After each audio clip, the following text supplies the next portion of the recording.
要搁一届来到上帝面头前，用祈祷来到伊的面头前。伫咱祈祷的进前，咱要来唱一首歌。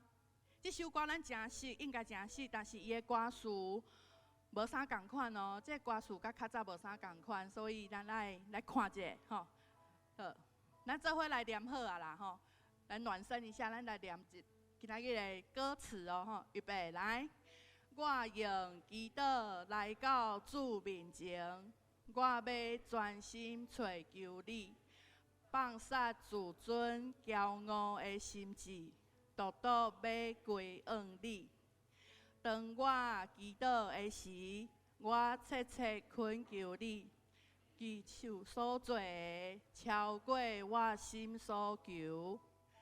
当我祈祷的时，你伸手来医治，安慰搁扶持，互忧伤变成欢喜。来，跳到最后。好，最后，它还有第二段哦。好，来，上面，好，来，预备，来。当我失志甲软弱的时，我要完全倚靠你。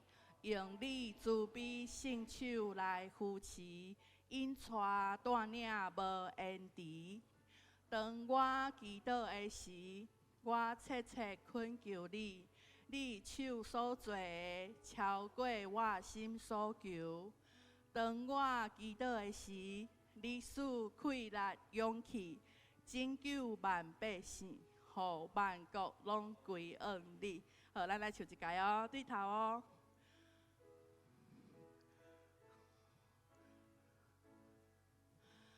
我用祈祷来到主面前，我要专心找求你，放下自尊骄傲的心志，独独要归向你。当我祈祷的时，祈祷的时，我切切恳求你，你手所做的超过我心所求。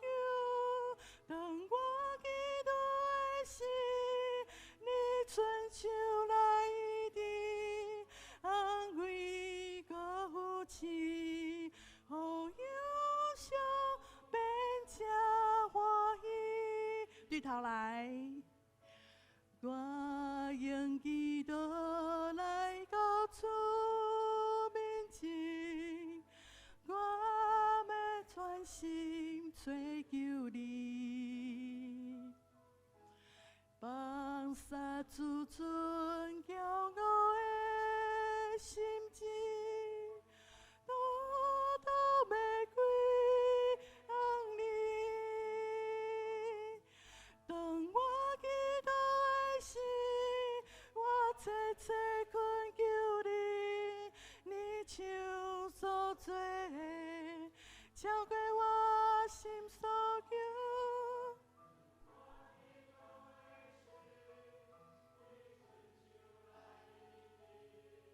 安慰搁扶持，变成欢喜。兄弟姊妹，咱要来感谢主，拣选咱食做伊的囝儿，互咱会使享受伫即个救赎的恩典的内面。咱嘛要感谢咱即马所有的一切，你心上所有的一切，咱要来感谢主，咱做伙开声来感谢。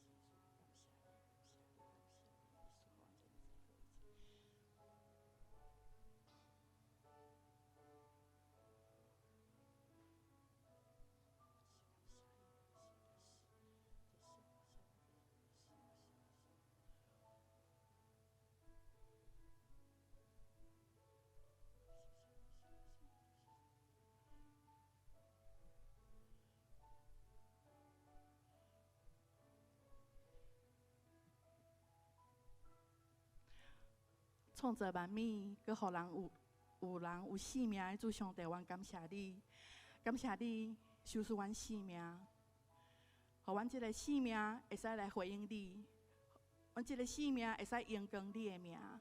主啊，我要感谢你，虽然阮有真侪感觉家己无够野甲软弱的所在，但是我要对阮心上有诶来感谢你，对阮心上有诶来回应你的听。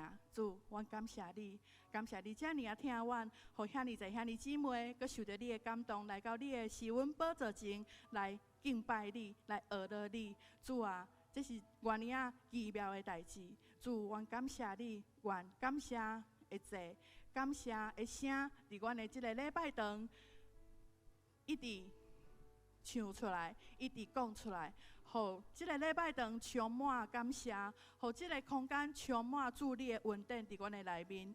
当你的恩典伫阮的内面的时阵，阮就无惊吓，阮就袂惊迄个阮看袂到的物件。主啊，恳求你的信心，甲阮三甲伫地。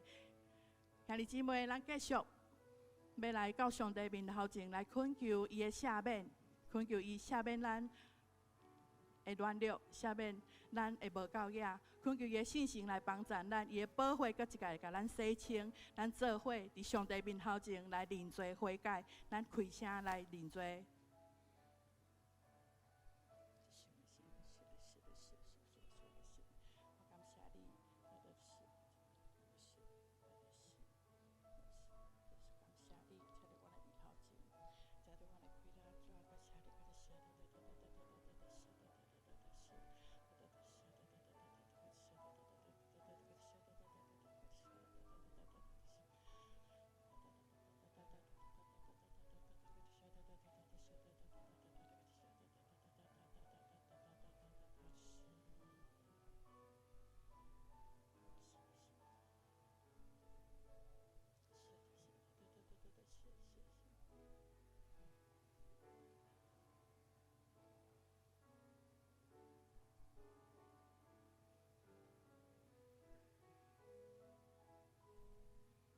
亲爱的主，你讲忧伤痛悔的心，你无要看轻伊；忧伤痛悔的心，你无要看轻伊。主啊，你知影阮兄弟姊妹内心的感受，你知影阮所拄着的问题，你知影阮所有的欠缺甲需要。主啊，恳求你借着你的保护一届来洗清，借着你的保护，搁一届来温暖阮的心，温暖感动伫阮的内面，互阮感受到主上帝你的疼，就透过耶稣基督的保护，互阮感受到主你遮尔啊疼阮，感谢你，兄弟姊妹，咱继续要为着两项咱来祈求。咱要恳求信心，甲咱三甲伫地，互咱有一个较无认捌上帝的心，互咱的内心向上帝来拍开，来领受今仔日所有的信息。第二项，咱要求信心，继续来拍开咱的心、甲目睭、甲耳孔，继续来领受上帝的话甲真理。上帝也是咱来去行出来，咱来有愿意去行出来。咱因为这两项，咱为着这两项，咱家己来祈祷，开声来祈祷。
刷来，咱要来为着这代志来祈祷。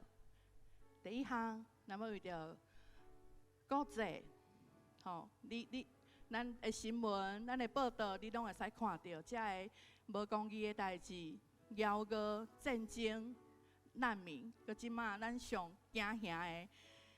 即马有一个新的名称吼，因的英文叫做 COVID-19，吼。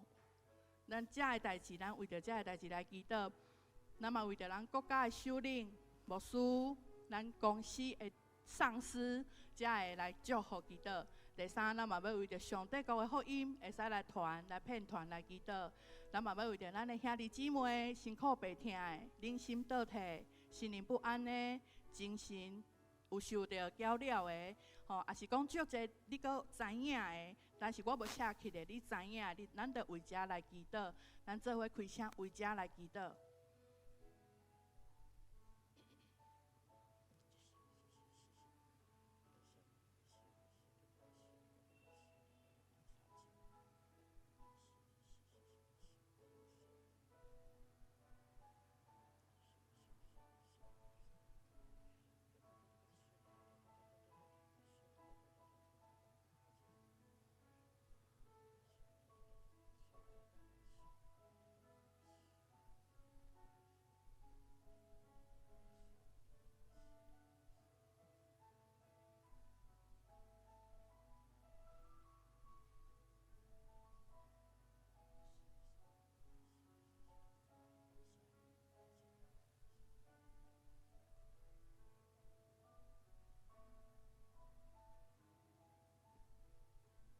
来，刷来，最后一个。兄姊妹，你看你边仔的人好无？坐啥人？吼，咱上尾啊为因来祝福祈祷。你毋免去甲伊边仔，你就是坐咧，为即个人祝福，为即个人的身心灵为伊祝福，吼，好，啊为今仔日的领袖来祈祷，咱为边仔的人来祝福祈祷。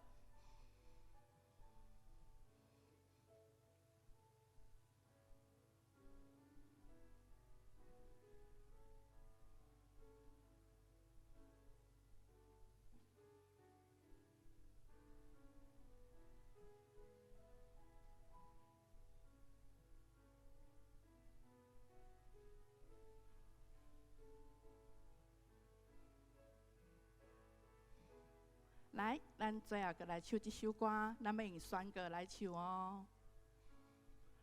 下一页。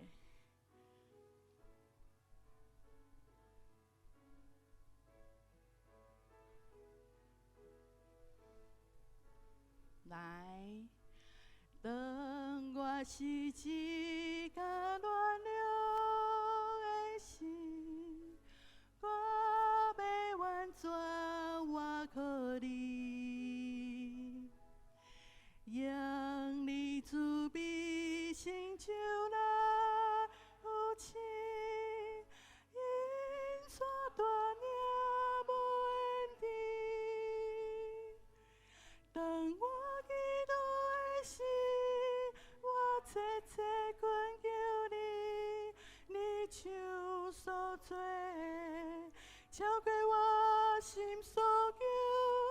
当我祈祷的时，你所开来勇气，拯救万百姓。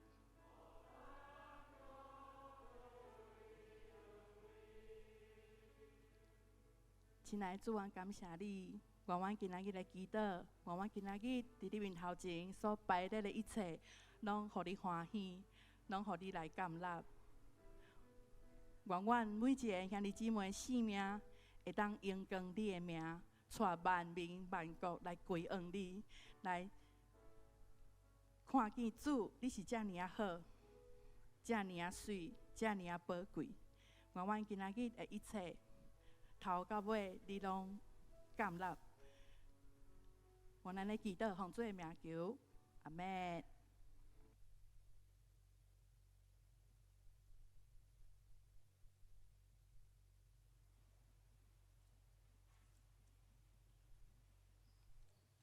请弟姊妹安静咱的心，开始今仔日的礼拜，请走角。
我是真葡萄树，我的爸是种葡萄的。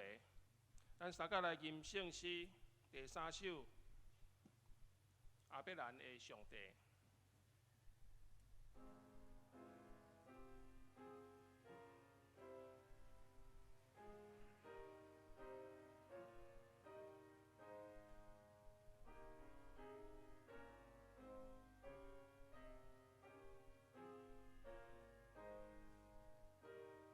会众请起立吟选手。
星星多荣耀，最对永远的你，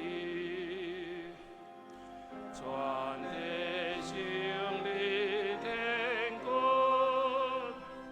感谢至关上帝。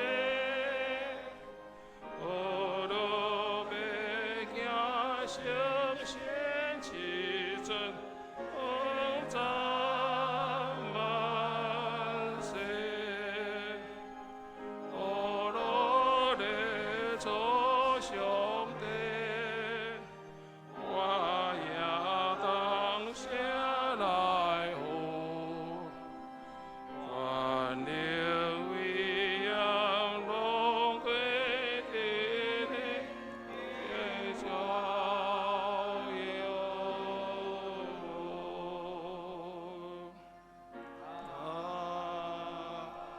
阿门。这咱有完听咧，咱用使徒圣经来告别咱的信仰。我信上帝，全能的爸，创造天地的主宰。我信耶稣基督，上帝独生囝，咱的主。伊对圣神投胎，对在小女玛利亚出世，伫本州比拉多任内受苦，顶十字架死埋葬，落阴府。第三日对死人中搁活上天，打坐伫全能的爸上帝大边。伊要对遐过来审判活人甲死人。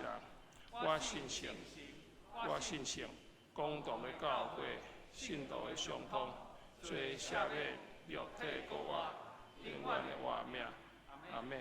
会众请坐。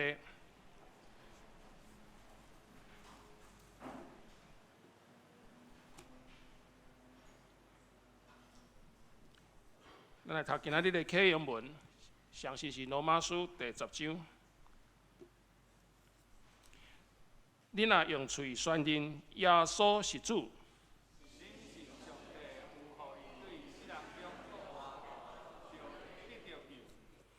因为人信信就得到称义。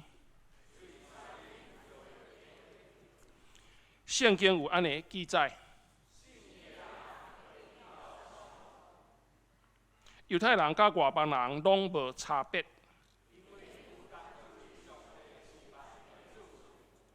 伊会丰丰富富赐福予所有求叫伊的人。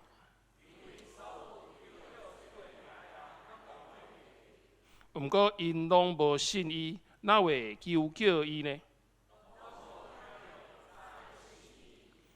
拢无人传，哪会听到？照圣经所记载，传播福音的人，因的脚只软尔水。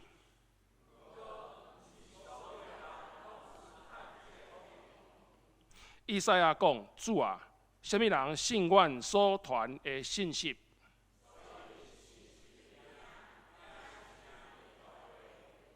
毋过我要问，因兼真正拢袂捌听到。圣经安尼记载，因的声音传遍全地。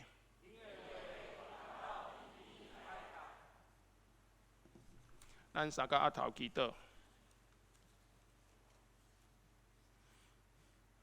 天父上帝，阮满心感谢阿罗你，因为你赐下耶稣基督，成做阮的救主。这个耶稣基督的救赎，定死伫十字架顶，流出宝血。担当阮的罪过，搁赐予阮活命甲圣神，互阮会当坦然无惊吓来到你的施恩宝座前。主啊，阮是罪恶极重的人，搁常常得罪你，你搁赦免阮一切的罪。阮伫天日的爸，求你怜悯，当阮为着身形冠状病毒、肺炎、感染。造成侪人会惊吓、不安的事。阮每日看到电视报道，有侪人感染，直到失去性命。阮用酒精来消毒双手，用喙暗来按喙，用量体温来做咱的保护。求主束缚政府官员有好的领导，医护人员定定好的政策甲行动。主，阮感谢你，你是阮的拯救，阮的牧者，阮的气力，也是阮的医治，佫是阮及时的帮赞。感谢你怜悯阮，帮助阮，赐气力予阮。当阮伫困难的时阵，你予阮的稳定教育阮用，佮用你的大气力的双手来扶助着阮，予阮会当靠你来徛在。今仔日是大灾节期第2主日，求主你帮助咱传道信息的头棒，用油我伊的喙，佮赐予伊圣神的智慧，有圣神的同在，予阮会当来学习谦卑、顺服、忍耐的功课，予阮来公义心，予你来拍破；心智，予你来过旧换新。创造宇宙万物的上帝，愿你的国降临伫台湾，愿你来将王权做大位，拯救台湾每一个失丧的灵魂，予万百姓因为你的拯救，得到真真正正的平安甲福气，无搁沉沦伫拜偶像。赐予阮一个良善的社会环境、安定的政治甲经济。若是合着你旨意的，求主你成全应允；若是出伫迄个歹的，求主你来主动看顾。愿咱的祈祷是奉靠主耶稣基督的名。来看上帝的话，伫以赛亚书第45章。有2节，第一节是第5节到第8节，第2位是22节到25节。奉主的名，我是耶和华，伫我以外无有别个，除我以外无有上帝。你虽然毋捌我，我嘛要互你下药，对日出，对着日落的所在。互人拢知，除我以外无有别个。我是耶和华，伫我以外无有别个。我造光，也创造暗；我造平安，也创造灾厄。这个拢是我耶和华所做的。这个天啊，对顶面来哩，强创降落公义，地面离开，生出救恩。互公义做一个发生，我耶和华捌创造伊。第2节，第2位是22节到25节。地极的人拢得仰望我，来得到救，因为我是上帝，无搁有别个。我只家己来救抓，我的喙照公义讲出这个话。决断无搁倒转，万头壳要向我跪拜，万喙要指我来咒抓，如议论我讲，公义能力独国伫地，耶和华人拢要归伫伊。囡仔受起伊个，的确见效。以色列的后裔，拢要因为耶和华得到称作义。也要夸口，赞美。今日中集要来甲咱赞美的诗歌是《祈祷的时》，即刻极好。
正道，请张传道，伊要传讲的信息是袂比平的上帝。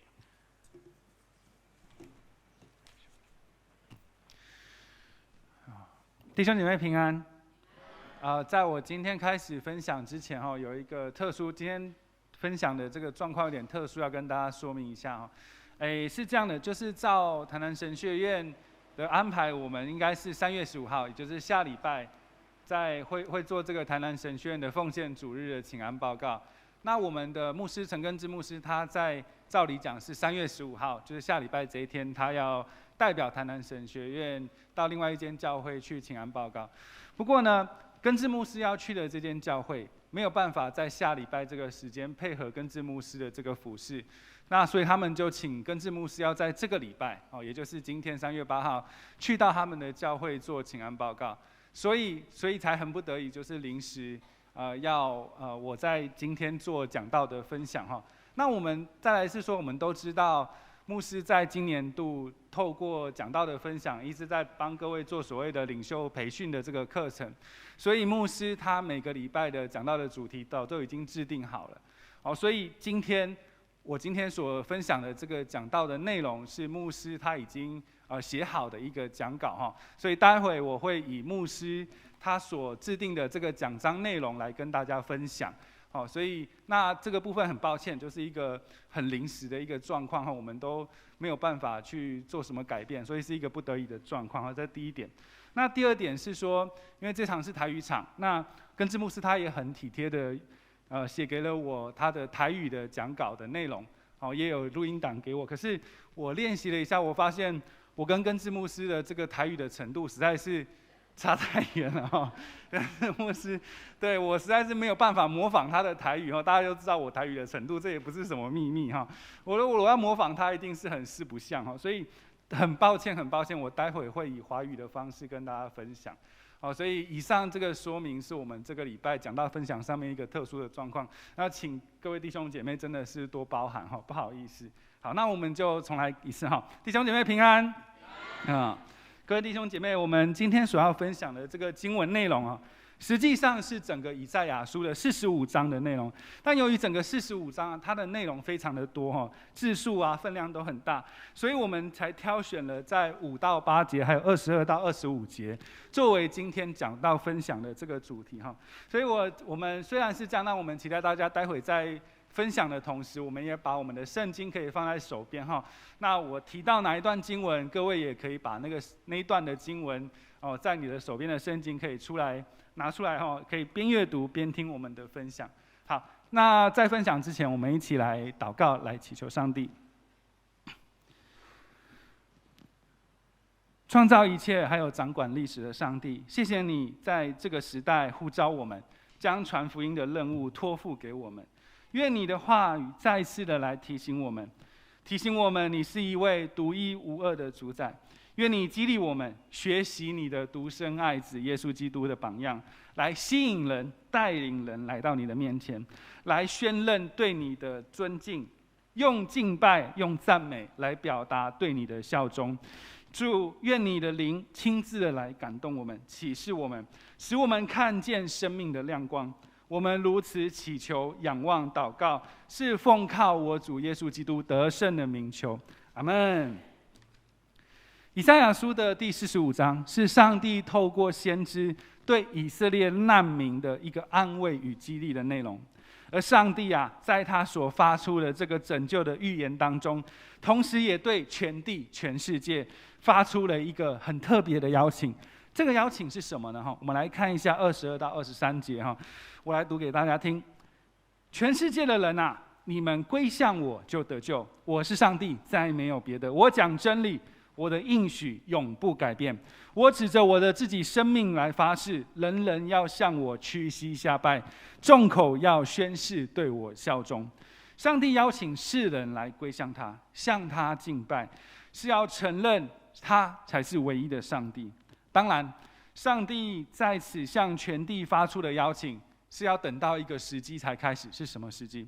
就是主耶稣基督他的独生爱子来到我们这个世上的时候，就会正式的开始。如同第8节，上帝自诩宣告说：我使人胜利，像天降甘霖雨，大地要伸手承接，且要开自由和正义的花朵。我上主要使这件事情来实现。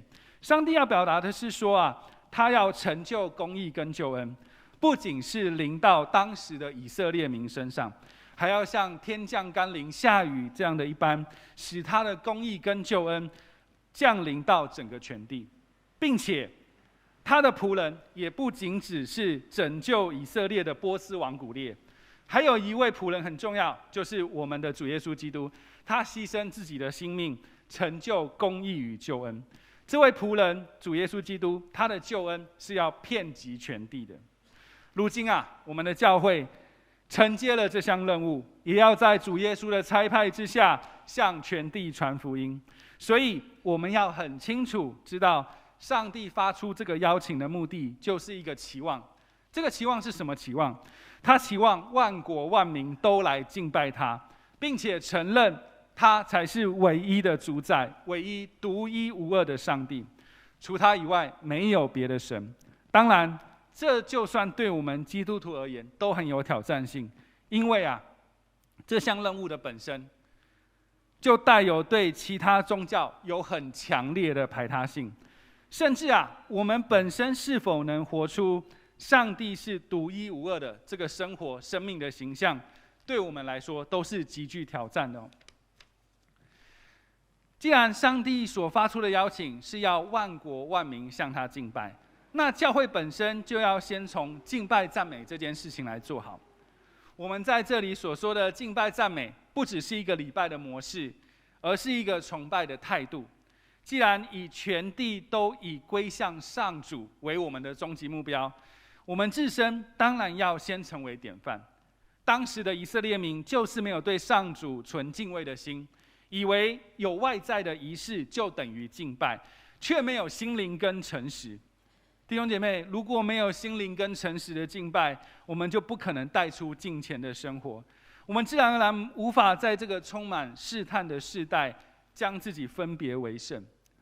除了真实的敬拜之外，除了真实的敬拜能带出圣洁的生活，我们要知道，每一次的礼拜，我们都是在向世人展示一件事情。展示什么呢？展示上帝给予我们的美好愿景。我们心目中所期待的愿景有多美好，我们的礼拜也必须以同样的美好来展示给世人。再者，刚刚有提到基督信仰的排他性，没有错，身为一个基督徒，确实也必须如此宣告，因为上帝独一真神，他也是如此来启示他自己的神性。如果弟兄姐妹，如果你有时间，你可以看一看在以赛亚书45章当中，上帝说了非常多次哪一句话？他说，除了他以外，再没有别的神。上帝如此强调他的独一与真实，不仅对其他宗教而言是一个挑战，就连对基督徒本身也是个挑战。这就不得不提到，当时整本以赛亚书都在斥责以色列民族一个很重要的大罪，也就是偶像的崇拜。在21世纪的基督徒，也就是我们面对一个文化的融合，在我们呼吁宗教信仰公平性的同时，福音是相当刺耳的。然而，非常不可思议的是什么？当年上帝的选民，也就是以色列人，对上帝这个温柔的呼唤，他们居然也感到非常的刺耳。为什么？因为他们从出埃及之后，他们就不断陷入一个多元文化跟偶像崇拜的一个危机当中，而这也招致上帝的惩罚。什么惩罚呢？当时国家遭灭，家园被毁掉，而这群人成为一群无家可归的难民。倘若我们站在先知以赛亚的角度来看，这群被掳到巴比伦的难民，他们就是先知以赛亚他要传福音的对象了。就某种程度而言，宣教的神学也可以说是一个另类的难民的神学，解放的神学。当时被掳到巴比伦的以色列难民，他们需要从所谓的二等公民，从奴隶的身份当中被解放出来，恢复上帝子民尊荣的身份。如此说来到这个现代，我们生活的现代，到底谁是难民呢？谁需要被解放呢？那些被罪恶捆绑却不自知的人，就是难民。这些难民需要从偶像崇拜及自我中心的困境当中被解放出来。我们当然也可以这么说，还未接受主耶稣基督的人，他们就是一群被黑暗势力所捆绑逼迫的人，他们需要主耶稣基督的搭救，才能脱离罪的辖制，跟我们一样成为上帝的儿女。当然，我们刚才提到的这个排他性，很可能引发了彼此的冲突，这是存在的一个现象。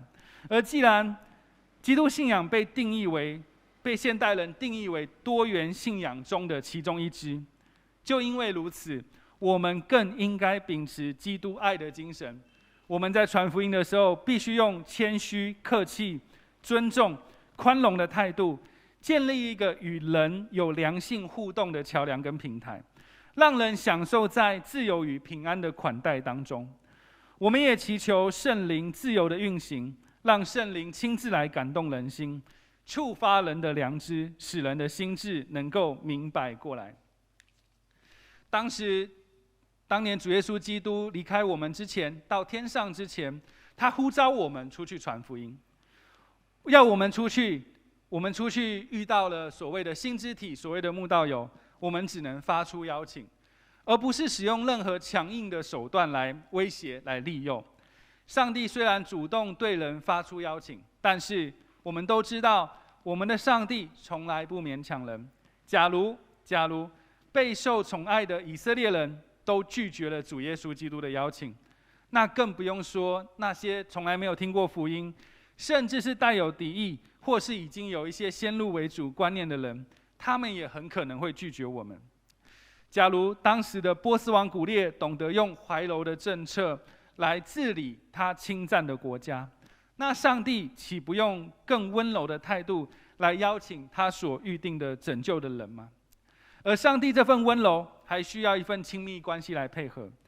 那些出在巴比伦的第二代的以色列民，他们需要在父母的信仰上面的坚持，才能承接这个信仰。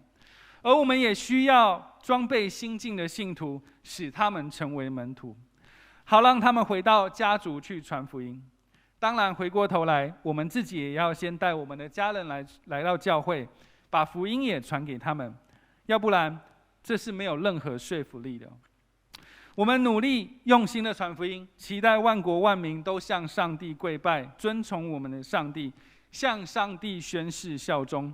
但是在这前提之下，如果我们少了我们自己的家人，这不是一个非常奇怪的现象吗？对这点来说，我们传福音的态度要绝对是温柔的，不论是对新朋友还是自己的朋友、家人，我们都是用陪伴、等候的心情来面对。如今，上帝都可以呼召波斯王古列做大事，上帝还不能感动人归向他自己吗？我们温柔的态度，绝对是出于圣灵在我们里面的鉴察。一个在灵里面有反省能力且悔改的人，都能对人有温柔的态度来陪伴，因为我们有了悔改的经验，我们比以前就更能够将心比心。而对我们的新朋友、慕道友陪伴的引导，是需要信心的祷告以及等候的。如果我们可以看到今天的45章在第9节跟13节所呈现的，我们可以看出一个上帝所要表达的。先知以赛亚所得着的启示是这么说，也就是上主所应许的解放愿景，实在是让以色列人难以接受、难以理解。对于以色列民的质问，还有他们的抱怨，上帝对他们做出了回应。上帝有他的计划与安排，上帝有他预定的时间，上帝要使用谁就使用谁，上帝要呼召谁、拣选谁，是在他的绝对的主权之下执行，因为他就是创造一切的主宰，参与在历史中的上帝。没有错，我们虽然看不见这位上帝，也无从知道上帝的作为，但总比那些看得见的偶像更有能力。看似隐藏起来的上帝，事实上一直在设立掌管着整个历史的脉动。先知斥责以色列人不应该对上帝失去信心，也不该说上帝是无能，更不该说上帝是有限的，因为上帝拯救的计划是超乎人所求所想的。就如上帝的拣选呼召的波斯王古列成为以色列的拯救一样，然而在这当中，波斯王古列并不知道自己是上帝拯救以色列人的媒介，自然而然他也不会知道他自己凡事亨通，百战百胜，是因为上帝在他前头为他征战，为他开道路。想当然了，他更会将这样的胜利归功于他自己所敬拜、所崇拜的这些偶像的信仰里面。反观在教会宣教侍奉，我们陪伴慕道友的过程，就是要引导他们意识到上帝在他们身上的动工。我们要让慕道友明白上帝对他的赏赐，更重要的是说，让慕道友真实的经验到上帝对他们的爱，最后带领他们回应上帝的邀请，一同进入连结于未来的这个敬拜。我们确实无法在第一时间明白上帝的安排与带领，往往都是事过境迁后才能慢慢领悟、体味出上帝动工的痕迹。我们看到第15节的地方，上帝竟称自己是隐藏的上帝。上帝竟然说自己是隐藏自己的上帝，这句话我们该如何来理解呢？对人而言，上帝的行踪与作为似乎是隐藏的，但这样的现象只是反映出我们身为人自身的一个渺小，就很像一个我们常常拿来的比喻。我们说就像蚂蚁的路径，地上这个蚂蚁它的路径如果被我们用手指挡住的时候，蚂蚁无法意识到，也无法掌握我们人的存在。但是我们伸出手去抵挡它的时候，蚂蚁确实被我们接触到了。一样的，我们人没有办法对上帝的智慧、权柄、作为，我们没有办法完全的掌握。就算是上帝参与在我们历史当中，上帝运行在我们的周围，上帝也参与在我们生活中大大小小的事上，我们也只能在心智上相信这件事情，却无法真正的掌握上帝做了什么。蚂蚁不会知道它们爬在我们人的身上，就如我们也不会知道我们就走在上帝的旨意与计划当中。偶像虽然有形象，它却不能说话，也无法做事。对我们而言，像是隐藏自己的上帝，却借着他的话语来启示他自己。不管是所谓的律法、所谓的诫命、所谓透过先知直接的启示，或是成就他的应许，这的一切其实都是上主在说话，反映他才是又真又活的上帝，是万军的统帅、全能的上帝，创造世界的主宰。今时今日的我们从以赛亚书45章竟然得知了一个全球性的一个复兴视野，但是我们不能因此忽略了个人生命所带来的影响。就如同以色列人不能只呼求上帝的拯救，却不反省自己的过错，自以为是上帝的选民，却殊不知一点见证也没有，甚至被掳到巴比伦这段时间，一点反省悔改的心都没有被激发。今时今日的如今，今天，上帝借着十字架的救恩，向全地发出了一个邀请。虽然上帝自我宣告及启示带有强烈的排他性，但是上帝是温柔的，他经得起人来拒绝他，他愿意等候人，愿意等候我们悔改。但是相反的，当全地屈膝敬拜上帝的时候，口唱心和，宣誓效忠的时候，在这个时候，如果有那些不幸的、软弱、悖逆的，他们可是经不起上帝的拒绝。最后，弟兄姐妹，我们一起闭上眼睛，我们透过一段祷告来宣告我们对上帝的这份尊崇，唯一高举他的这份心。我们一起来祷告，愿上帝赐信心充满我们，愿我们敬拜连接到未来的愿景，愿上帝使用我们向众人邀请，愿上帝借着基督所彰显无与伦比的救恩，能够遍满这个全地。我们众人同心合意的感谢、祷告、祈求，是信靠我主耶稣基督得胜的名求。阿们。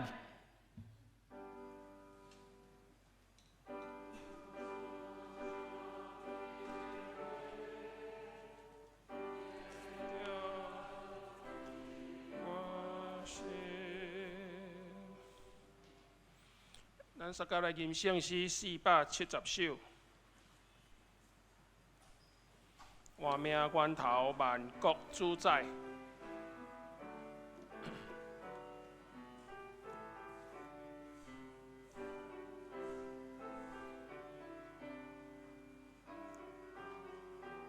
会众请起立吟全首。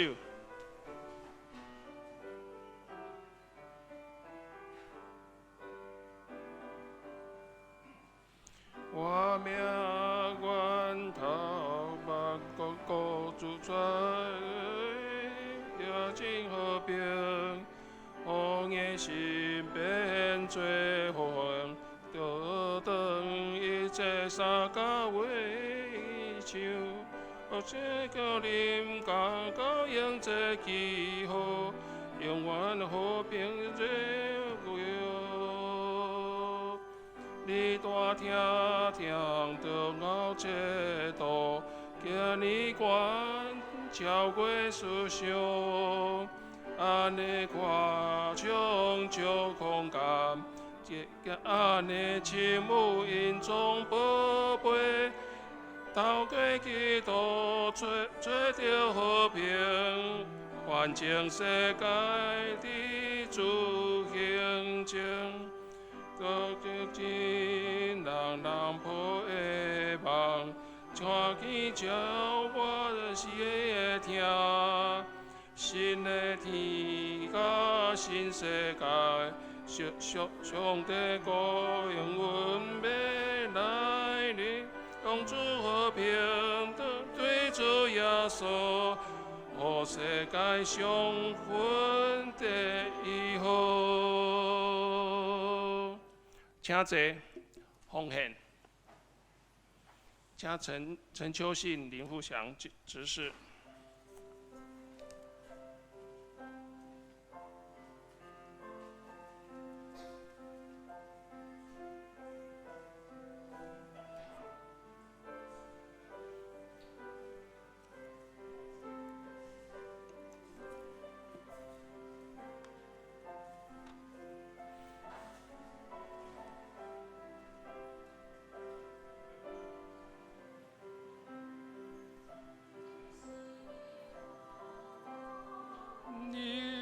兄弟，也当白白受恩德，虽然无大家付出，愿你感那阮所献。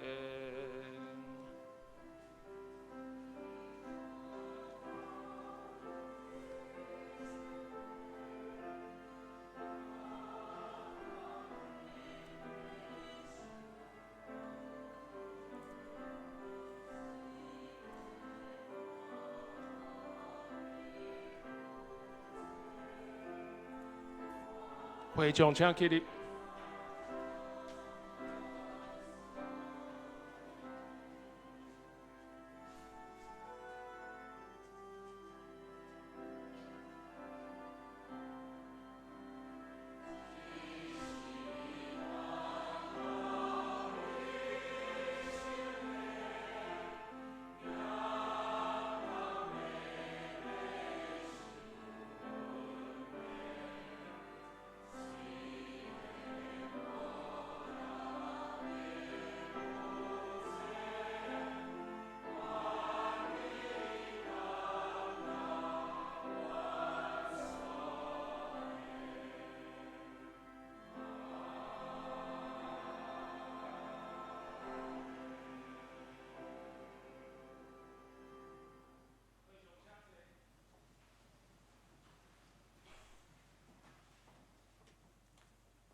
咱来看今仔日的金句，以赛亚书45章22节，地极的人拢着仰望我，来得到救，因为我是上帝，无阁有别个。请地极的人拢仰望我，来得到救，因为我是上帝，无阁有别个。以赛亚书45章22节，地极的人拢着仰望我，来得到救，因为我是上帝，无顾别个。以赛亚书46章22节。消息报告，来看第一页甲第二页，澳洲服侍人员甲周间的聚会，请咱家己来看奉献的明细。伫第三页，若有顶大的，来甲中级来反映。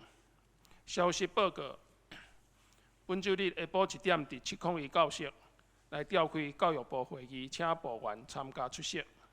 后主日3月15号，台南新学院奉献主日，咱欢迎朱宏道新学生来咱遮请安分享致谢，甲报告学校的状况。中昼12点，伫701室来召开传道部的会议。本会消息，本会来聘请牧师有意思的抢救推荐函，也是履历表，伫个7月31号来寄到咱本会舞团院长落收，请为屏幕来关心代祷。夫妇妇女团契的室外的灵修活动，伫个石门水库南北院大众组，时间伫个后主日1点30分，伫教室来集合出发。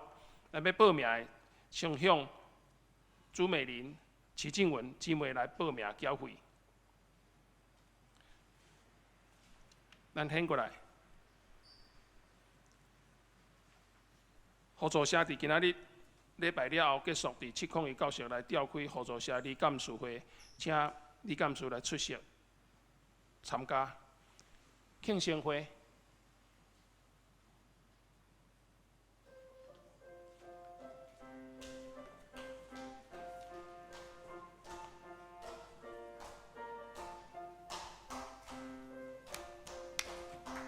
咱请3月份的寿星后来头前，吼，咱大家为着你来祈祷欢喜。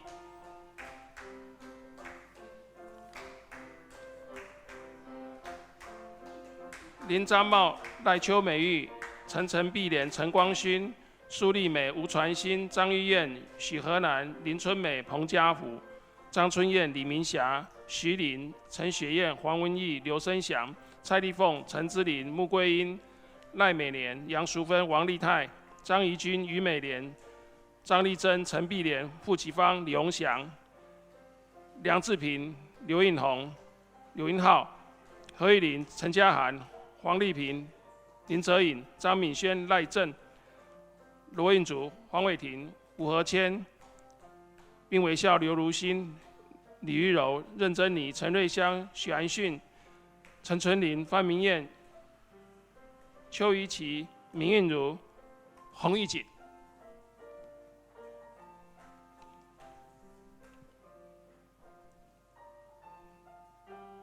来，说跟他唱，祝你生日快乐，祝你生日快乐，祝你生日快乐，祝你生日快乐。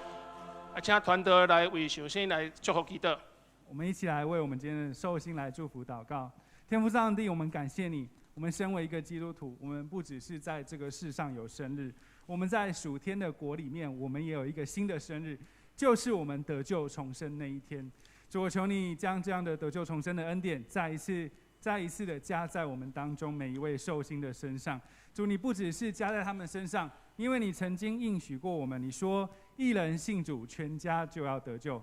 主，我们透过我们今天这些已经在你面前认你为主的这些寿星们，他们的救恩不只是临到他们自己的身上，也临到他们整个家庭，他们所关心的孩子，他们的另一半，他们的父母亲，甚至他们的亲朋好友。主啊，都在你救恩的祝福当中。感谢你将这样的救恩不吝啬的加在他们身上，我们永远向你献上感谢。我们为这些寿星也向你献上感谢。我们众人同心合意的祷告祈求感谢，是信靠我主耶稣基督得胜的名求。阿们。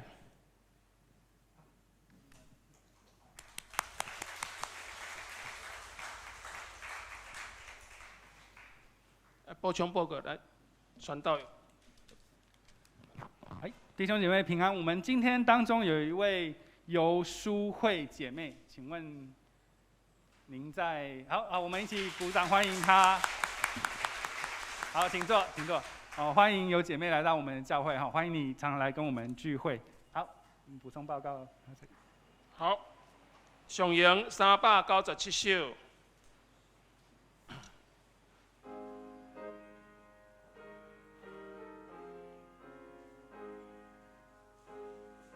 会众请起立，愿主赐福保护你。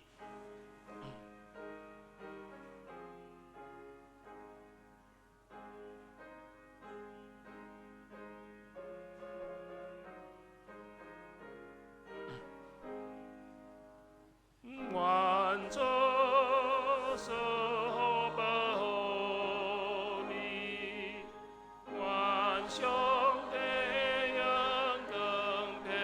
救你，也应慈悲宽待你。愿主上帝常常看顾你，小赐你平安。咱三个来领受上帝的祝福。愿主耶稣基督的救恩。天父上帝疼痛，圣神的感动甲交通，甲恁众人三甲伫地，为即时到永世代无尽。阿门。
灭倒。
互相请安，耶稣听你，愿你平安。